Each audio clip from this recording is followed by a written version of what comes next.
Hey everyone, it's Monday, it's 7 p.m., which means it's Project Livestream time, bringing you some live streams from South Africa every Monday night. Send us a hello wherever you're watching this from in the world or wherever you're watching this from in South Africa. Please let us know in the comments where you are. If you're watching this on replay, also send us a comment, even if you're watching this not live, just to let us know what you're up to. For those of you that are new to the Expedition Project, my name's Roger, the proud founder of this project that's now fast approaching its 10th year in driving change in conservation and community development. Wow, I must say there's so much happening in South Africa at the moment. We're still waiting to hear back from the court appeals that are happening down in the Eastern Cape with regards to the rhino poaching. Travel restrictions have obviously lightened and been lifted slightly in South Africa now, so people are starting to hit the roads again. Tourism is starting to open up, which obviously starts to affect conservation so much more now in a positive way, and hopefully we can start to get out of this weird time that we've been living in. We've also, from the Expedition Project point of view, we've started to launch some really exciting projects, online courses that are now hosted at the Expedition Project website. These are now available for kids as well as vet students, as well as anyone really that wants to get involved in conservation, wildlife conservation, environmental conservation, the UN global goals. There's a whole lot of stuff happening there, so go and check it out. Send us your feedback, and we'd love to hear how you're getting on with those and what you think. But back to tonight, very excited to have Vet Books for Africa that are going to be joining us for the second time now.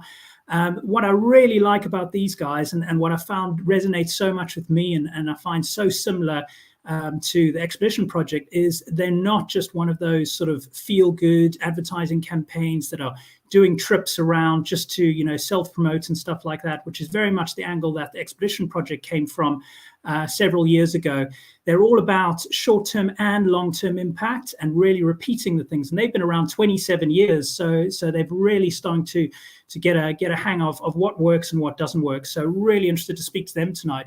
But before we get them to join us, let's just have a little check out, see what they've been up to. Vet Books for Africa is a student-driven initiative started in 1993 by veterinary students from the Faculty of Veterinary Science at the University of Pretoria. The team consists of 8 students who undertake a 6-week trip once every 2 years to deliver textbooks, journals, supplies, and equipment of veterinary interest to remote veterinary faculties, sanctuaries, animal rehabilitation centers, and community veterinary clinics in Africa. The team also offers education, treatment, and advice to local communities in the traveled areas. As you can imagine, a project of this magnitude requires a lot of hard work to plan, prepare, and raise the necessary funds. Costs include all of our transport and accommodation while en route, as well as the collection of textbooks and equipment to hand out on our trip. As we are a non-profit society affiliated with the university, we solely rely on donations and sponsors. Unlocking the true potential of conservation in Africa through the education of its people. One Health, One Africa.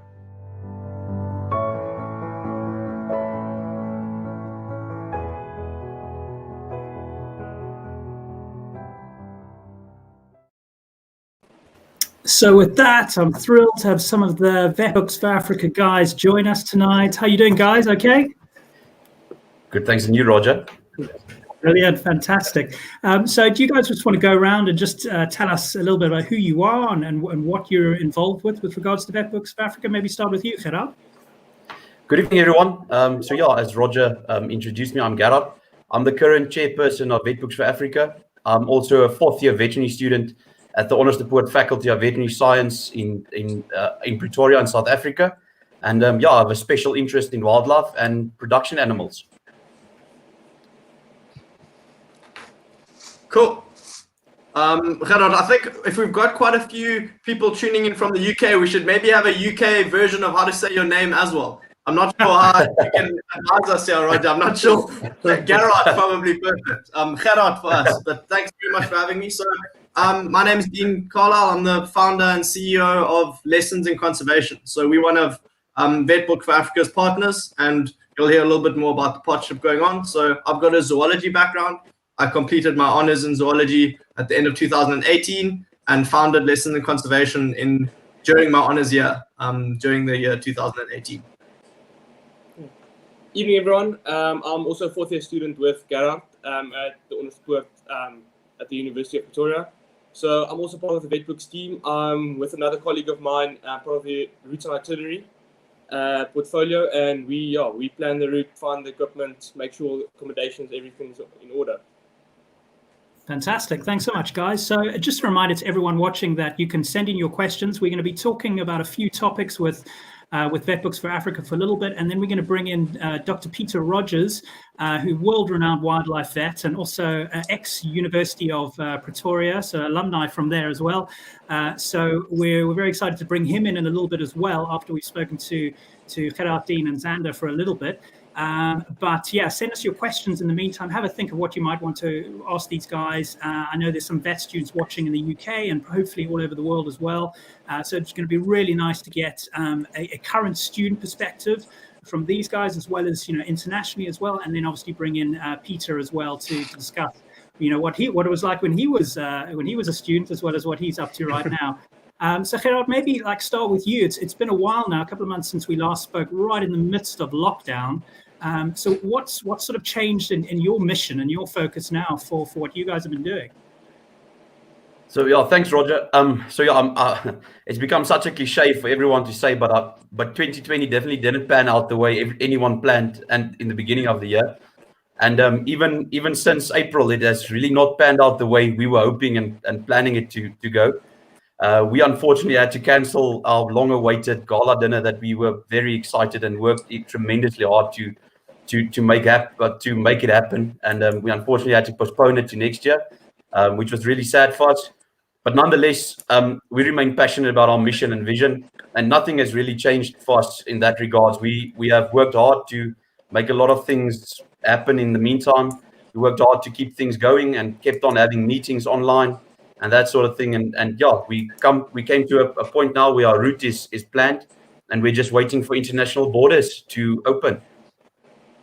Sure. I tell you, this must be completely unprecedented now for you guys. You've been around 27 years, and it's probably the first time you've had a real delay like this, I would think. I'm not too sure, but I think in the second year of VetBooks for Africa's existence, they also had a delay. So it's not the first time. We're not the only ones. So there is hope. So Dean, what about you? So you're sort of mainly involved in the lessons and conservation side of things. Do you want to tell us a little bit about that? Yeah, sure. So essentially, Gerard is a good friend of mine. So that's, at the end of the day, relationships, and what we're doing, it's what drives it all, it's relationships. So he was a good friend of mine, and I heard a little bit about VetBooks for Africa, and I was very interested. Lessons in conservation had just started out doing what we were doing. And Gerard basically said, we go on this incredible trip. We want to change lives, and we do a little bit of environmental education or conservation education with some of the children in the areas. And I said, it's fantastic, and this is a fantastic avenue that we can use to potentially teach more children. So essentially, lessons in conservation, I'll give a 5-minute breakdown as to who we are and what we do. So in one line, we're a student-run environmental education non-profit organization, working throughout Southern Africa or Sub-Saharan Africa as a whole. So we were founded in May 2018, and we essentially work on two things. We want to educate and inspire. So the education is with children from rural or underprivileged backgrounds across Sub-Saharan Africa. That's who we're looking to educate. The inspire are students. We want to get people at university to understand that at the age of 18, 19, 20, 21, you really do have the ability to change the world. And that's basically the mantra or the motto that we're trying to get across to them, by giving them this platform that they can use to go and actually do work in the communities firsthand and figure out how it actually goes. So we have a 6-lesson syllabus, which is interactive. We want the kids to understand this is not school. So we use the youngsters, the students that have energy. They are actually excited about this conservation stuff that they're teaching. So we have 4 set lessons and then 2 area-specific lessons. So obviously, conservation, you need locally crafted solutions for local problems. You can't have a brushstroke. So those area-specific lessons change depending on which country we're working in, because each country across Africa will have different problems that they're dealing with in the conservation sphere. Then after the lessons, we take the children on excursions into wildlife areas. So that's essentially, so we want the children to fall in love with nature.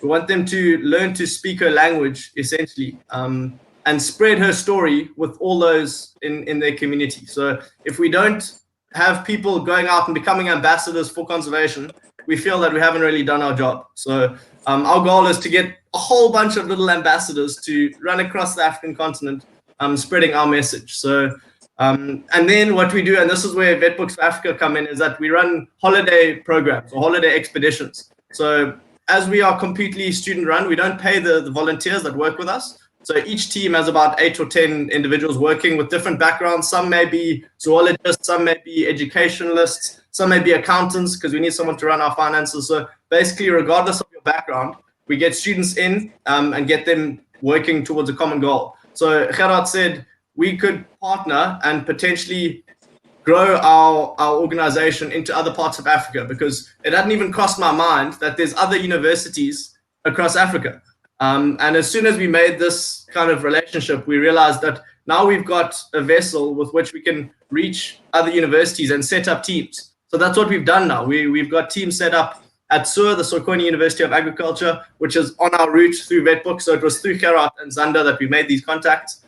So we've now got two teams set up in Tanzania, a team currently being set up in Malawi, and a team coming in Kenya. So by the end of the year, we'll have teams in South Africa, 2 teams in Tanzania, a team in Kenya, and a team in Eswatini, which is where we do a lot of our work as well.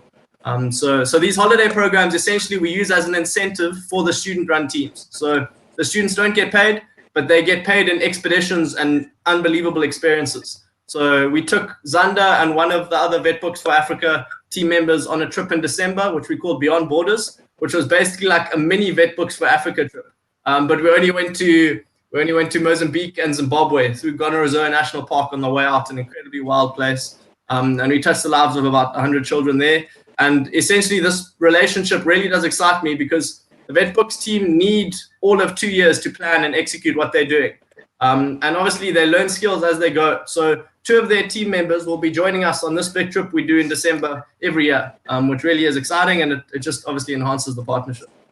So to date, Lessons in Conservation has given lessons to 1,640 children from 32 schools and organizations across 4 African countries. And by the end of the year, those numbers will hopefully be over 2,000, and it'll be 10 African countries. So small little student-run organization with a plan to teach 20 children has exploded a little bit. And thanks as well to Gerard and Zander for forming this partnership. And who knows from here? It really does excite us. And at the end of the day, we really believe that every interaction can change the world. We genuinely do believe that. And we just want to instill in others that they really do have the ability to change it. Even if it's the teller at the supermarket, they might not know why plastic bags are bad. So explain to them why plastic bags are bad, and then who knows, next time it might change their opinion. So that's essentially what Lessons in Conservation is. It's giving students a platform to educate youth from underprivileged Southern Africa. I mean, you're speaking about it with such passion, Dean. That's absolutely fantastic. And it's so funny, because you guys say that it took you it takes you 2 years to plan each trip. I mean, when I did the first expedition project trip, and I only focus on South Africa, and I mean that takes like 8 months of time to plan that. Yeah. So I can't even begin to imagine what it must be like to actually go throughout Africa. That must just be sort of mind-bending. Zander, do you want to tell us a little bit about the routes and from that side of point, what you guys have got planned? Yeah, sure, I'd love to. So we traveled through 8 different African countries, all the way to Uganda and Kenya. We finally, as Gerard earlier said, we were all a bit struck by the pandemic. So we finally got our calendar for our holidays after the exams, and we could start confirming dates with accommodation, all the different entities we plan to visit. So we traveled from South Africa all the way, as I said, to Kenya, Uganda, all the way around Lake Victoria, and then back to South Africa. It's about 11,000 kilometers that the route itself, but we estimate it'll probably be around 12,000 with all the little bits and pieces coming from different entities, just doing our shopping, all that little details. So we've confirmed that the trip will be 43 days. We've planned the accommodation. We've spoken to everyone, the universities, charities, communities that we plan to visit. So we've confirmed with most of them. It's going to be 43 days. Out of those 43 days, we'll be traveling about 33 of them in the car. This will roughly come to about an average of 5 hours of driving per day. But luckily, some of them will be only 2 hours, but others will be between 12 and 11 hours. So it's going to be up and down the whole time. Hopefully, every time after long drives, we'll have a couple of days off. either to work with children, be at the universities, or just have a leisure day, do some team building, focus on the next part of our trip. So yeah, now at the moment we are basically just waiting for the borders to open. We have decided as a team we're going to continue planning our trip and prepare as much as we can. It's actually been going very well at the moment, with a lot of obviously you can imagine tourism all across Africa has been quite low, so the people are very keen to help. They're keen to get people in and get their name out there as well. So we've had a lot of good feedback from a lot of the accommodation people we plan to visit and contacted. So yeah, as I said, now we're just hoping for the borders to open as soon as possible. Wow, incredible. I mean, like, just the extent of that planning is just absolutely mind-boggling. So we're going to get to a little bit more about the prep and like, you know, what this sort of entails and sponsors and everything, and obviously how people can get involved as well. But let's mix it up a little bit and bring in a sort of an ex-University of Pretoria sort of alumni to come in. Let's get Dr. Peter Rogers involved. But before that, let's just have a quick look at some of the stuff that he's been involved with. I've been involved with the wildlife industry for 35 years, and I think I've seen a pangolin in the wild maybe twice.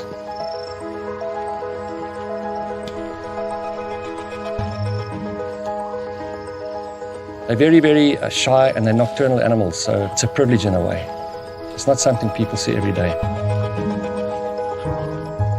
I'm Peter Rogers. I'm a wildlife vet working largely in the Greater Kruger Park, and this video is really about raising awareness of the plight of the pangolin.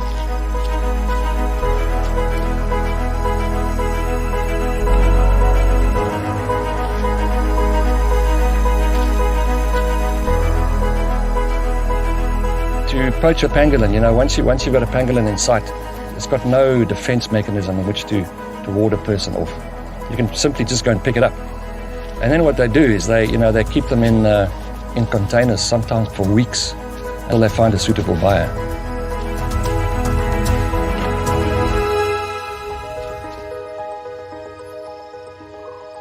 We have now been appointed at Provet as you can call it the sanctuary or the rehabilitation first aid emergency treatment hospital for all the pangolins in this area. So we see them first, usually in very, very poor condition, you know, dehydrated, stressed as anything.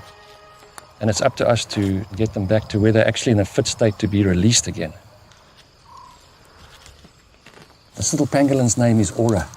The reason she's called Aura is because she came in on a very, very windy night and she was confiscated in a sting. She was brought to us in an extremely dehydrated and emaciated condition. This is about 4 weeks ago now, and it is so exciting and so rewarding to see how she has come this far, that she's now strong enough to look after herself and fend for herself.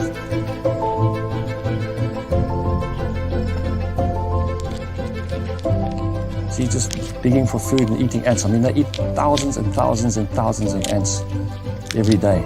It's very labor intensive to look after them, take them out walking at night, bearing in mind that they eat for 8 to 10 hours a day. So whoever walks with them has got to spend the whole night out with them.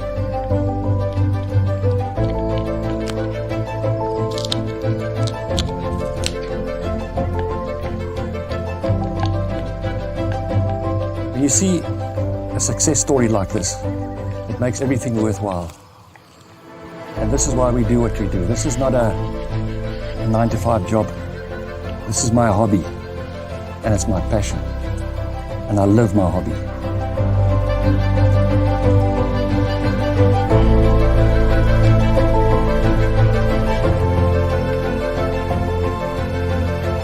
We need your help because it is labor intensive. You cannot believe it. Each pangolin needs to feed for about 8 to 10 hours a day. So it's one person who's got to be with that pangolin all the time. And when it comes in initially, it needs drips and you've got to monitor it. And the only way to monitor its condition is to take blood. And we take blood from it on a weekly basis. Every time you take blood from it, you've got to anesthetize it. It's got to be supplemented with food every single day. It's tube fed with commercial supplements, and each time that requires an anesthetic. So the costs involved are astronomical.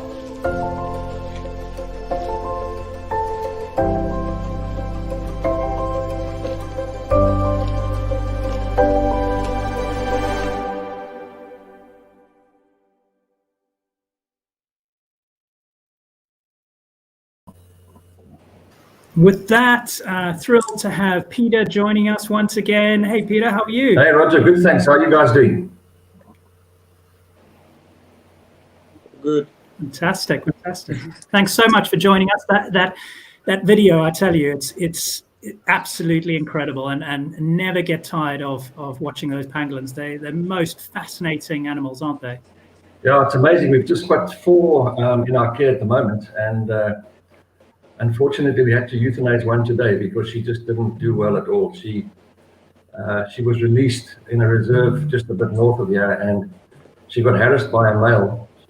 And by the time they found her, she was in a very poor condition. So when we got her back in here, we didn't have much hope for her. We even gave her a blood transfusion, but sadly, this morning we actually decided to euthanize her.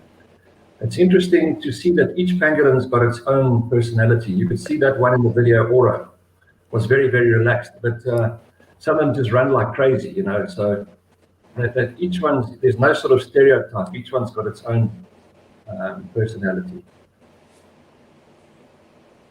I'm so sorry to hear about that pangolin that you had to euthanize. That's terrible. I mean, it's even saving one just means so much. So I can imagine that's not an easy thing to have to do. So you've obviously been watching a little bit about what we've been talking about with regards to Vet Books for Africa. Was anything like this available to you when you were at university? Listen, it was such a long time ago that I don't think books were even invented. Before I say anything, it's a very, very small world, because I happen to know Zander and Dean very well. And but what's more important is that I know their parents even better. So I'm keeping a very careful eye on them here tonight. Thanks, Pete. The world, with technology, the world has become so much smaller, so these sort of efforts that these 3 youngsters are embarking on, it's so admirable, because, as we all know, the future of wildlife depends on these youngsters who are with us on the screen today, as well as, the younger ones. So, and it's all about education, as Dean said a little bit earlier. If we don't embark on these sort of missions and make a good stab at it, conservation, I'm afraid, is not in Africa anyway, is going absolutely nowhere.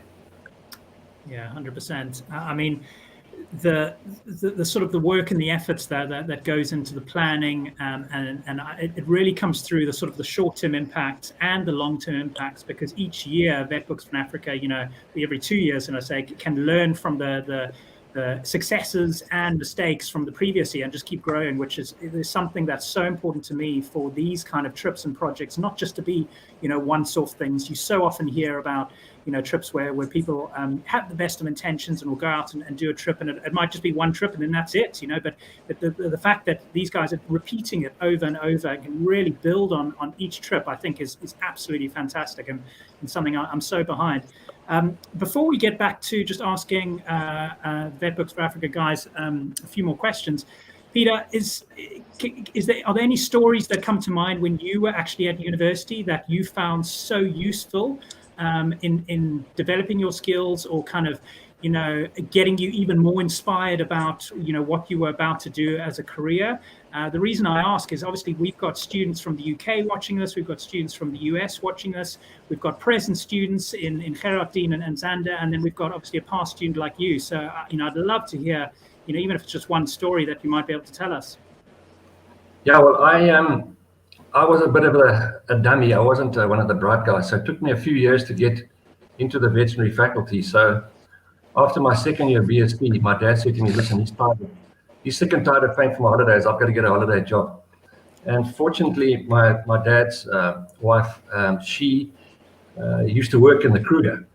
And she said, why don't you try and get a job in the Kruger? Now, my idea at the time was with my best mate, Dave Cooper, who's a very well-known vet in the Natal Parks Board.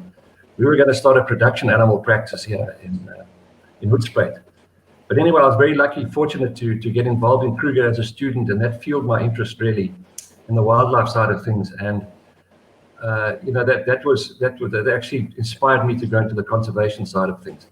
So it was a very difficult field in those days to get into, because there were no private wildlife vets. So having worked in Kruger as a student in all my university holidays, I was fortunate enough to be recommended to get a job in the then Natal Park Sport. So that was just a bit of fluke, but I pursued my dreams, and as I said in that pangolin video, that my job is my hobby. It's not a job. It's 7 days a week. Zander knows. His mom phones me at all times of the day and night about this little elephant that she's looking after, and I love it.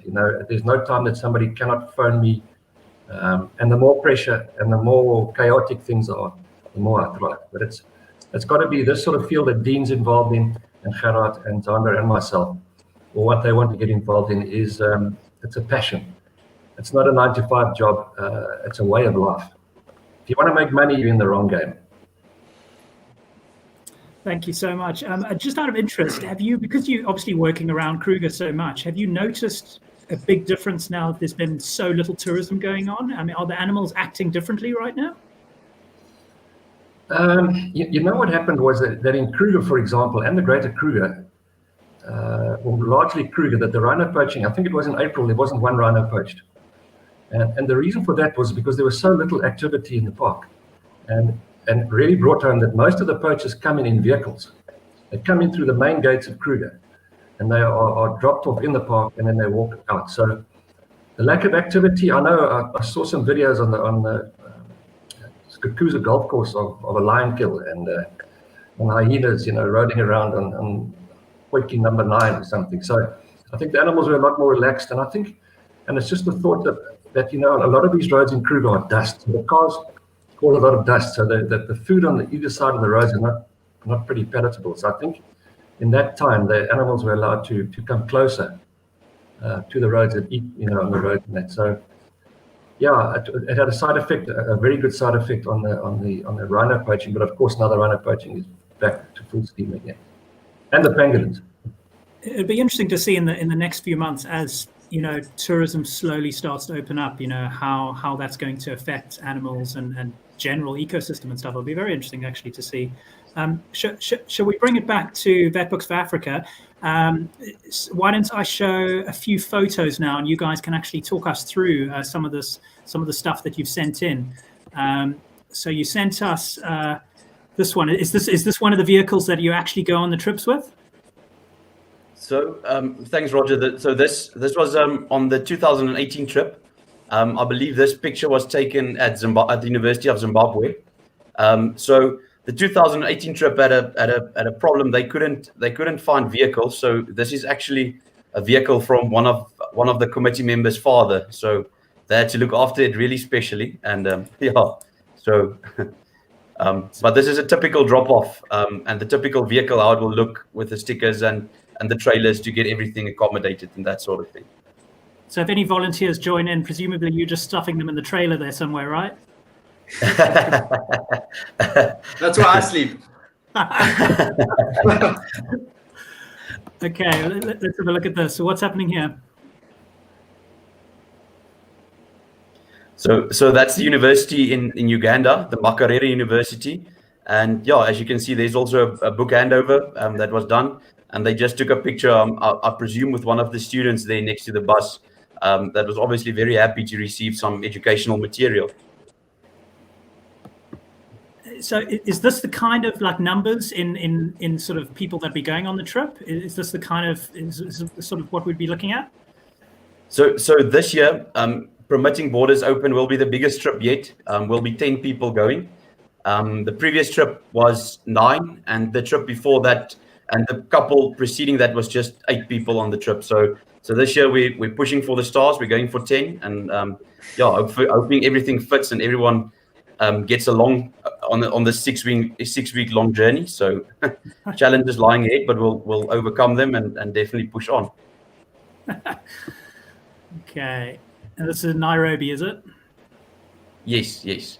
I just would like to add, it's so amazing the students that you meet there, and I'm sure Dean can testify to this as well. One of the students that was involved in facilitating the VetBooks for Africa visit at the University of Nairobi in 2018 and in 2016 is Kelly Irwa, who has really grown into such an amazing vet. He's still busy with his postgraduate stuff, But I mean, he's so involved in conservation, and he really has a passion that he has taken it upon himself, and he's got other people involved with Dean to help set up the team in Kenya. So it's really amazing what students come out of these universities. Amazing. And how about this? What's happening here?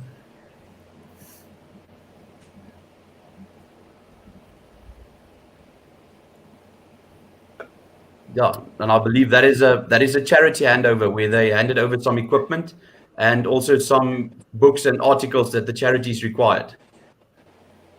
Okay, so let's have a look at some of the places that Xander was speaking about. I mean, it's actually incredible. Like, do you find there's a big difference between when you're crossing over borders, the further north you get? Do things is it starting to get more underprivileged, more rural, as you go further north, or what's the situation? Gary, do you want to answer? So it depends on country to country. Different countries definitely are, some are more privileged, some are less privileged. Zimbabwe, for example, which is literally right here next to South Africa, is one of the worst ones. Then as you go, Zambia is a little bit better. Tanzania is very bad again.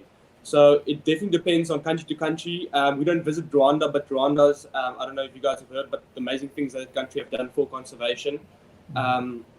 So it not necessarily the more north you go, but as I said, it just depends from country to country. Yeah, Roger, I think maybe Dr. Rogers could also, Pete's obviously done work extensively. Some of us, because this trip's only coming up at the end of this year, like I'm not sure about you, Gerry and Xander, I actually haven't asked you guys how much time you've spent up in East Africa. I've only spent a few weeks, so I haven't actually been there extensively. Maybe Dr. Rogers could let us know a little bit more about what potentially to expect in those areas. I don't know if you spent any time up in those areas, Pete. I'm sure you have.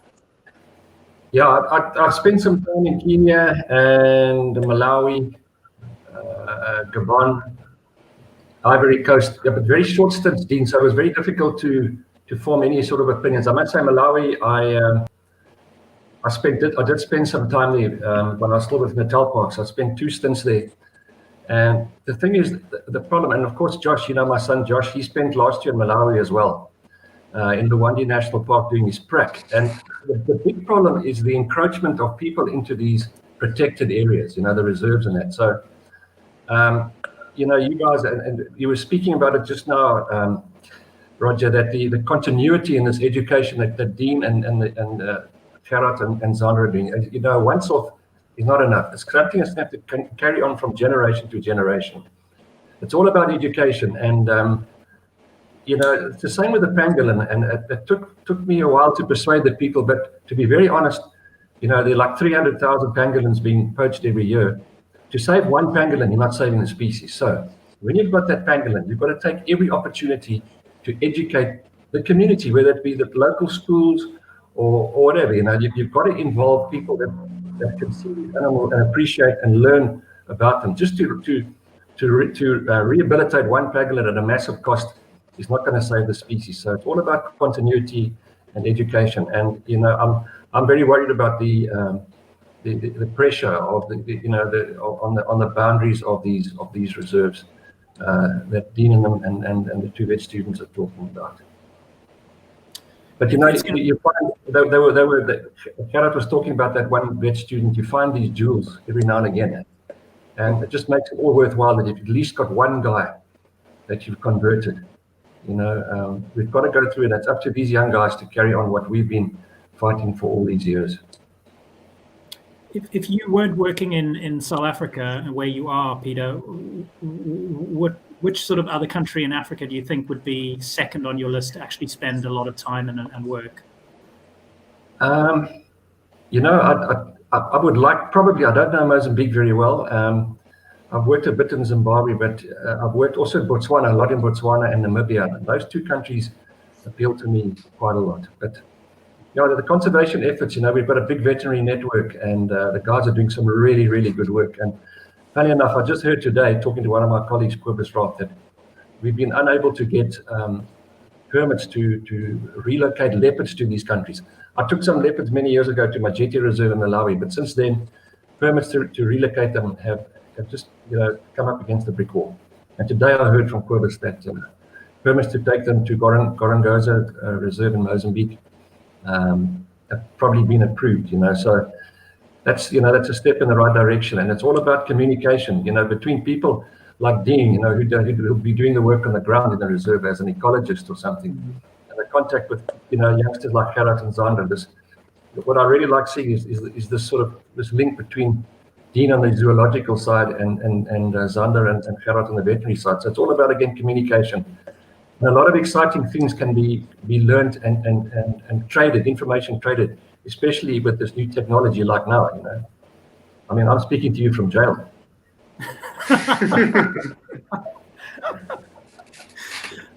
So obviously tonight and through these live streams, we've been lucky enough to get some fantastic support from some universities in the UK.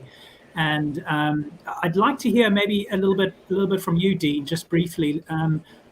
It's someone that's recently graduated and now looking to get into conservation in South Africa. I know from the students that I speak to in the UK, they're passionate to get out to work and visit in the amazing place that is, of course, South Africa, and get involved in conservation, and more specifically get involved in ecology and get involved with wildlife, veterinary medicine and stuff like that. What challenges have you come across now since you've graduated? Well, my story is actually quite an interesting one, Roger. So I set up lessons in conservation, as I said, while I was finishing off my studies in my honours year. And I also play cricket quite seriously. So I actually got a contract to play professionally overseas in Ireland. So I went to the UK and played a season of cricket and came back, and I've been running with lessons in conservation ever since. And I actually start in January. I'll be starting as a field guide. So I'm going to be starting as a field guide because it's been one of my childhood dreams.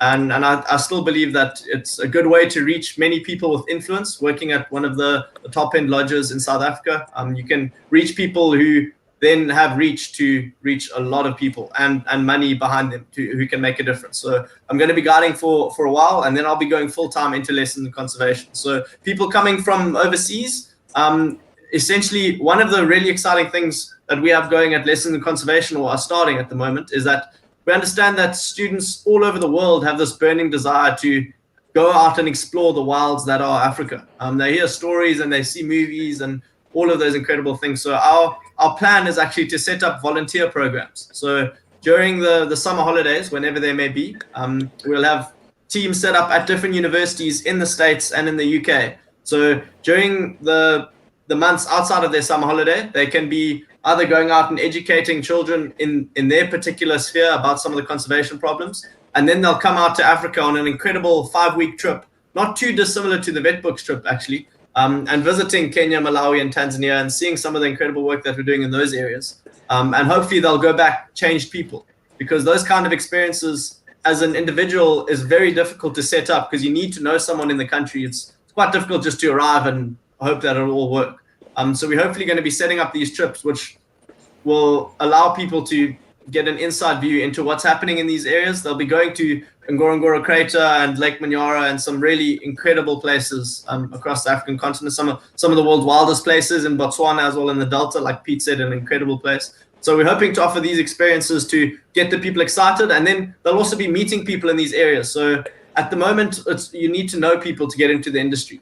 So hopefully through these trips, they'll be able to meet people. And if they do feel that they'd like to leave the comfort of wherever they are and go get covered in dirt and work really long hours, they'll be able to meet the right people that can make that happen. So that's one of our plans that's in the pipeline. It'll probably only come to fruition in the next year or two.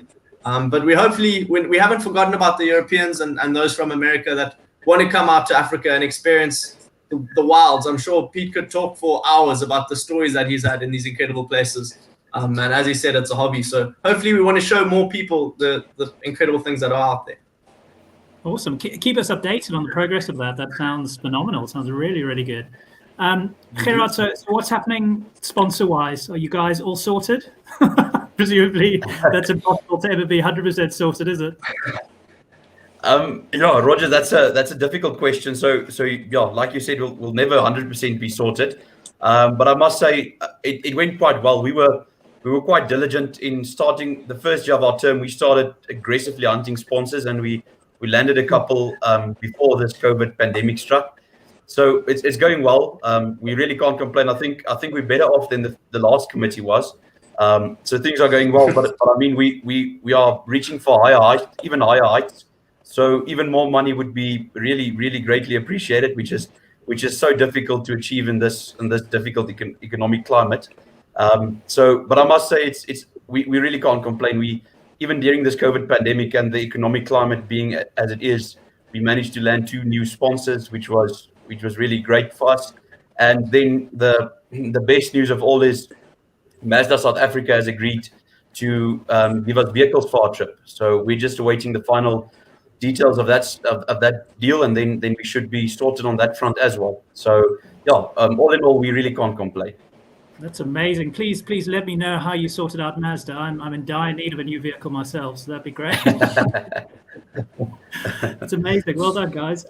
So we're going to have a few more minutes, and then we're going to sign off for the night. But I wondered, Peter, do you have any advice that you want to throw out to vets in South Africa or vets in the UK or the US internationally, that if you're sort of looking back over so many experiences that you've had over the years, that you would like to go back and tell yourself if back when you were actually a vet, or starting out to be a vet, shall I say? Yeah. I think you must just follow your dream. As I say, I was very, very lucky, but also at the same time, I was in a government institution, and that's where I met Dean's dad, Les, who's done fantastic work in the wildlife world, also largely to do with education. But yeah, so I was very fortunate. And then when the wildlife industry turned, or it really started in probably 2000s, I was able to go out on my own. But before that, it was really difficult. But I think you must just follow your dream, and eventually, I've been in the industry for 35 years. Somewhere along the line, you're gonna hit the lucky note.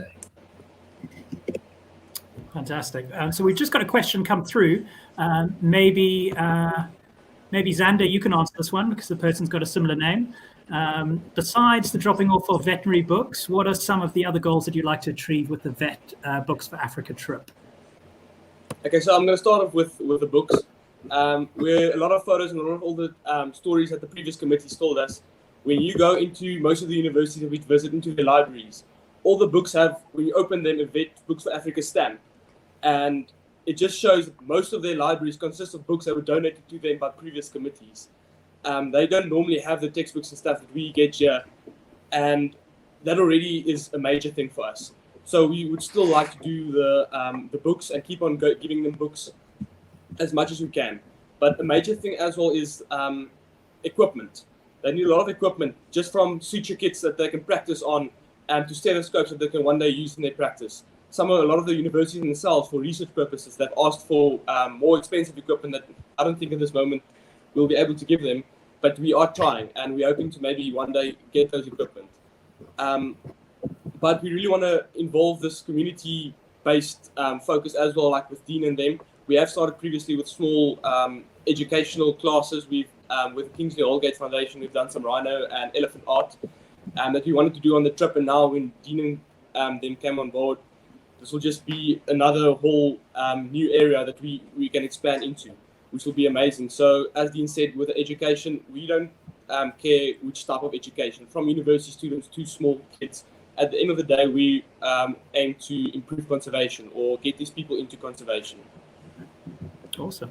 Thanks so much for that question, and thanks so much for answering. So to finish it off, obviously open to any one of you guys. What's your call to action for tonight? I mean, how can people get involved? Either from wherever they are, or actually get involved in the trip themselves. I mean, is that something that they can do, or what would you like to see out of the audience tonight?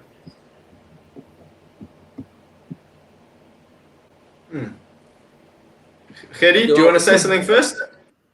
Yeah, I'll just add. I think I'm not an experienced vet like Dr. Rogers here, so I probably can't give the expert advice. But I think, in my personal opinion, I think you must never think that any small thing you do is too little to make a difference.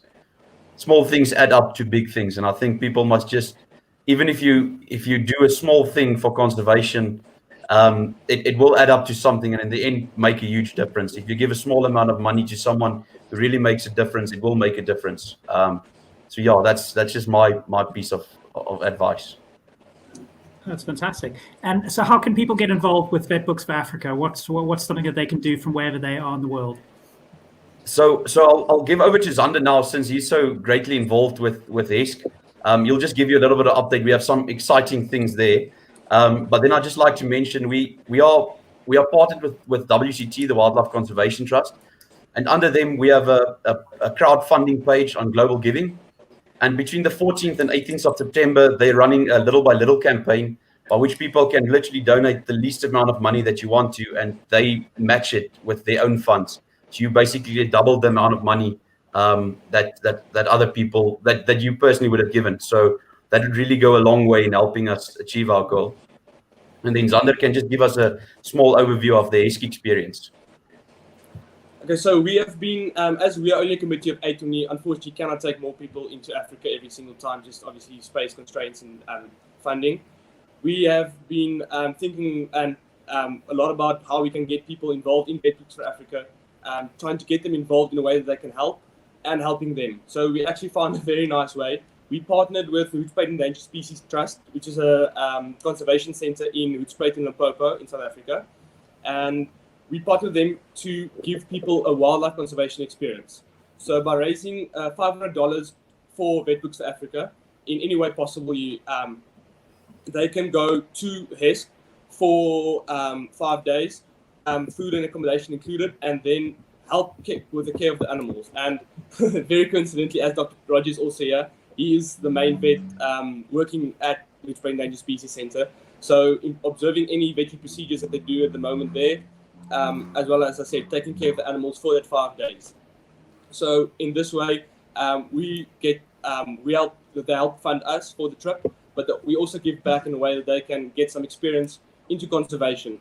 I think a lot of times people across, especially overseas, don't necessarily realize they just can't come to Africa and just be a conservationist. You have to start at the bottom. You have to go through and crawl through all the muck and stuff to get yourself to the top.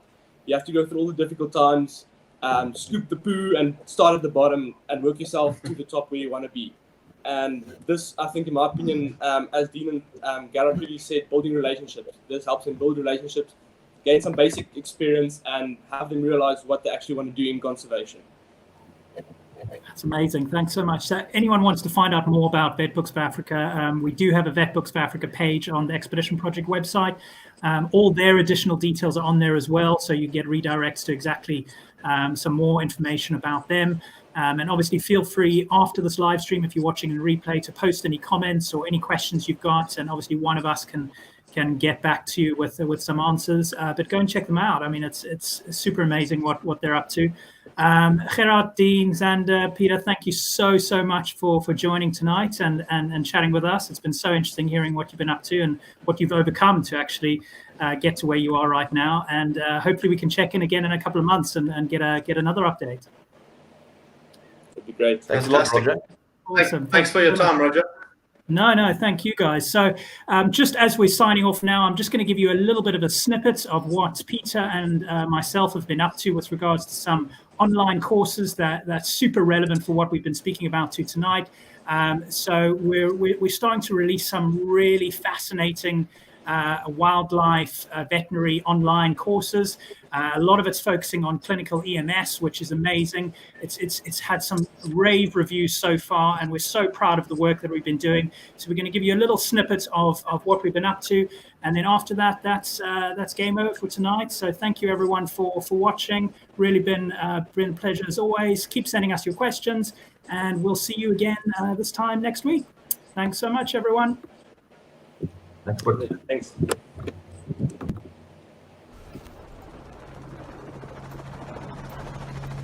We were called out to a white rhino bull in the Greater Kruger. It had a huge wound on the left side of its body and was really limping badly.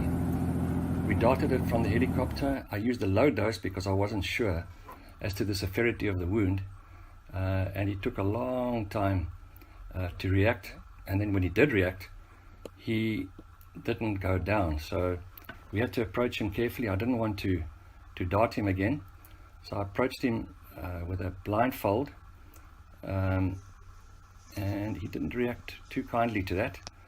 He turned around and sort of mock charged me, but I think he was too sore to do anything.